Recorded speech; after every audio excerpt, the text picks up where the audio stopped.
What's up, guys? Happy New Year. Welcome back for actually the first episode of 2024. If you couldn't tell, I'm not my bubbly self. My beautiful children decided to bless me with a 102.4 fever, along with the most splitting migraine I've ever had for 4 days. And I was in the shop yesterday. Put it this way, I've been in bed for the past 4 days. I was in the shop yesterday. I got like 7 or 8 orders done. Stuff that was quick, easy, didn't require any brain. And I got an order for something that's also easy. So I'm like, today I'm only doing a few things. We'll see how long I last today. But I have to fix something, and I want to take you guys along for the journey on how to fix it before I die. So right here I have a Palehorse mold for a Glock 26 with TLR6, and as you can see, it is bowed. Bada bing. I'll show you on the counter later or get a straight edge, but it is bowed. I didn't buy this new, I bought it used. I went through a stretch where I bought quite a few used stuff, and sometimes you get just abused stuff. Now, the alignment pins for the retention holes, they were ground off and then they were moved. Whatever, it is what it is. But you get that with buying used. So, but the problem is, like I said, it's warped. And because it's warped, we can't really, you can still make a holster, but it messes with the retention. Because if you think about it, if it's warped like this and then you fold it, the folds are going to be like that, which will cause the retention to be not like normal, and it could mess it up. So, but it also depends on the severity of the curve. This is bad enough where we're going to fix it, and I'm going to show you how you can do it.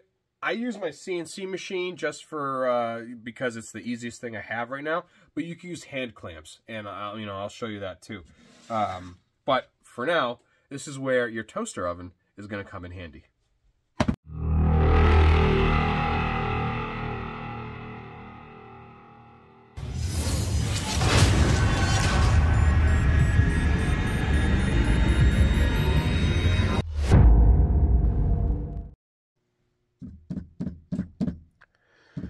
That's not supposed to be like that. Alright, so all the way through and side to side. Not as bad side to side, but still. Alright. Really the only thing you're going to need is a thermal temp gun. And you will need clamps if you don't have a CNC machine.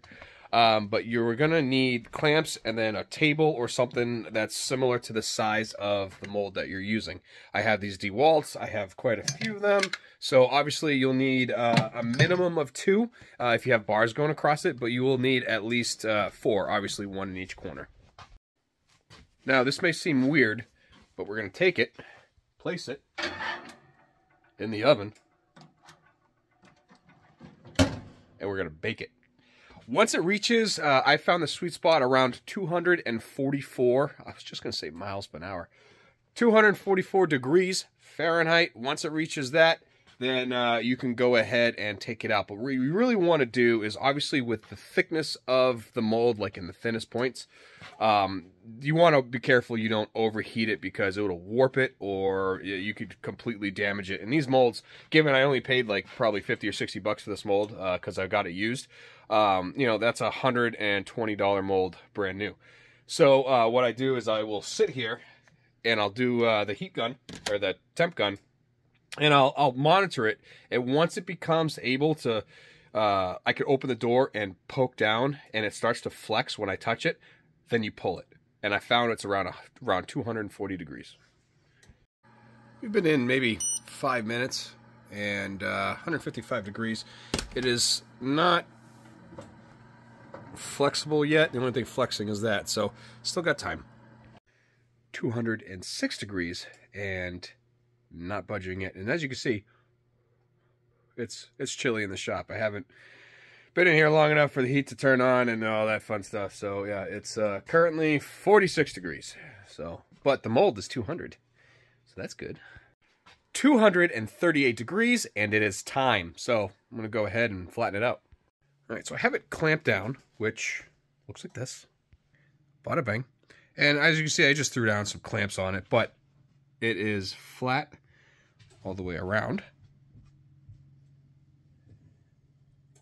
And so we're just going to let that cool to the touch. Now, the aluminum bed was already cold, so that's going to help with the cooling anyway and the airflow underneath it. But like I said, you could also do it this way. You can use any flat surface and just clamp it down. As long as you got 4 points or bar going across either way or whatever, as long as it's sitting flat on a flat surface to cool, you are good. And as you can see, now we have a totally flattened unit. So there was, obviously I drilled the holes right there, so I had a little crack. But, I mean, that was expected because I'm peeling it back to where it was. But also, I drilled that hole. So, but no complaints. All in all, it's a beautiful success, and fixing it this way allows me to continue doing all the presses and making more money off this mold. So, pretty much in the long run, when I do, you know, a bunch of presses and stuff for like store orders, which G26, TLR6, I don't get a lot of store orders for. But regardless, on a Palehorse mold, if it's not metal, I do a maximum of 10, let it cool. Maximum of 10, let it cool. Switch to another one, let it cool. And then while it's cooling, if you clamp it down in the corners, you will never have that issue. Or drop $340 for an aluminum split, which Palehorse now offers as well on his brand new remastered website. So, yeah. But that's it for today because I don't have the energy to keep all this up for a little bit. I got the fire going. I got a couple of the doggies up here. They're resting right under my case of water over there, right behind it. And I'm just going to last in here as long as I can before I pass out. So I hope you guys have a lot better New Year than I did. And, or I am currently having. And, hey, I'll see you guys on the next one. I hope this trick actually helps you out and saves you money. So you don't need to replace the mold. Just throw it in the oven until it reaches around 240 degrees and then clamp that bitch down. I'll see you guys on the next one.